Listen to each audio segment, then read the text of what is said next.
want everybody to know that this is my Proverbs 31 wife. In about 1977, my wife got saved, and about a year or two after that, I got saved also. And I had no idea that it was going to cause us trouble in our marriage, but all of a sudden my wife started looking at the Bible and reading books and discovered that our marriage was not the way it should be. And I hadn't a clue about that. I thought it was perfect. So anyway, in about 1983, the word divorce was coming up, and I knew that isn't what God wanted us to do, for sure.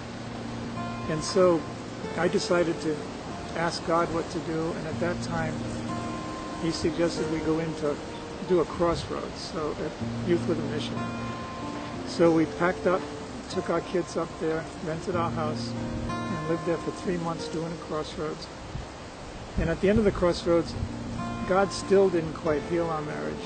So we asked them if we could go on and do a counseling school. And it was during that counseling school that God met us and showed us how to deal with different problems in our marriage. And he made us one, is what he did. And so what the major thing was, one of the major things was just a minor thing of learning our personalities and things like that. But then we met this pastor who is the founder of the family ministry school in YWAM. And he counseled me, and he told me, he said, you know, you need to pray with your wife every single day.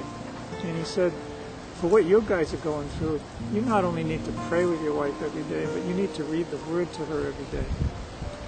And so I started to do that. Paul sat me down and started reading the Bible to me.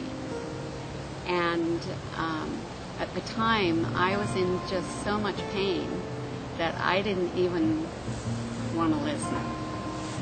And so I knew I needed to listen.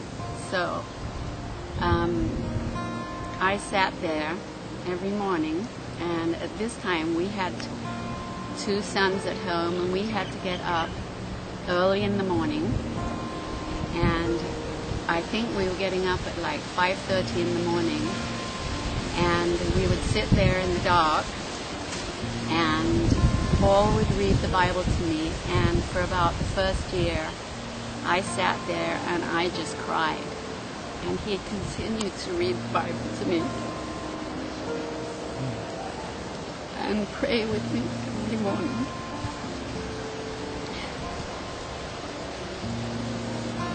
And after about a year, I stopped crying.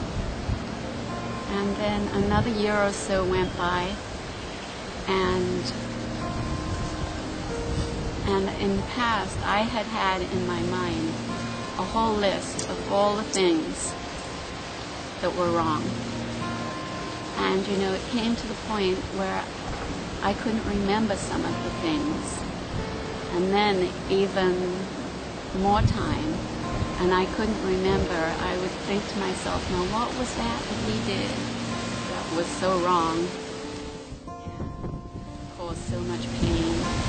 And it was a process of the Word, just washing my mind, and it's in Ephesians 5. I know that's the chapter most of us ladies don't like.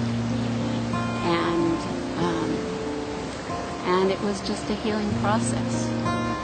And it continues to be a process. We've been married now, it's going to be 40 years in May. And it's not a simple and easy thing. Being married takes work and spending time together.